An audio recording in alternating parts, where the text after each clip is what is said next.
You have probably seen all the things on the news, some random product costing 10 times more than its prices last year. You probably don't even know you have to watch the news to know this. Maybe you have noticed the things you buy every day is slowly becoming more and more expensive over the time. But what is causing all of this? Why do goods become more and more expensive? The answer is a monetary phenomenon that affects every economy in the world: inflation.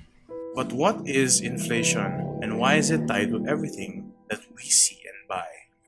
Inflation is when the value of money decreases, resulting in an increase of prices. The loss of value can be due to the policies that lower the value of the country's currency or an increase in supply of money. An extreme example of this is Zimbabwe, where the government kept printing money to the point that there was too much money in the circulation, making it lose value. In 2008, it has an insane inflation rate of 79,600,000%. Inflation does not just happen when there is too much money in the circulation, but also when there is too little supply of a product. An example is in the Philippines. Even a basic everyday good has become unreasonably high. In December of 2022, the price of red and white onions in the Philippines has increased to 600 pesos per kilo, which is more than the minimum wage in Manila.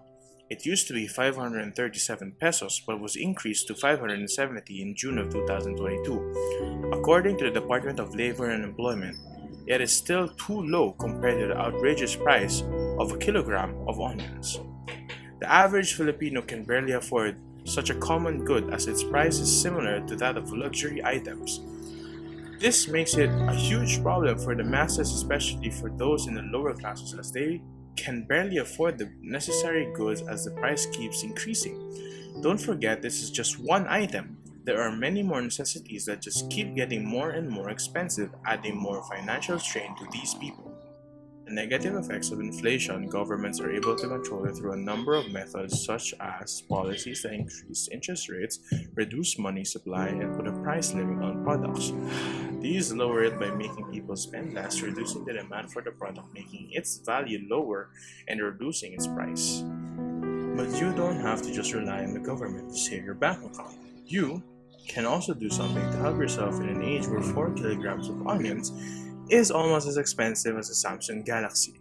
One of the things that you can do is purchase products that are enough for you to avoid hoarding as well. It might make sense for people to buy more than what they need to avoid inflated prices of the product. But surplus buying adds more to the inflation issue because it lowers the supply of the product and thus there is more demand than supply, resulting in inflation in price. Another example would be toilet paper, which had its price increase due to the fear of lockdown back in 2019. However, holding on to cash during inflationary periods also isn't the most optimal strategy to counter the loss of value. Money that sits in savings will eventually reduce its value. The best strategies in trying to reduce the negative impact of inflation is through investments. Financial institutions like banks, those that connect to hedge funds, stockholders, ensure that there is money, a return on investment. Inflation is something that we all encounter every day. While it has a large impact on our lives of people every day, knowing more about it and learning how to alleviate the burdens that it brings can really help you in the long run.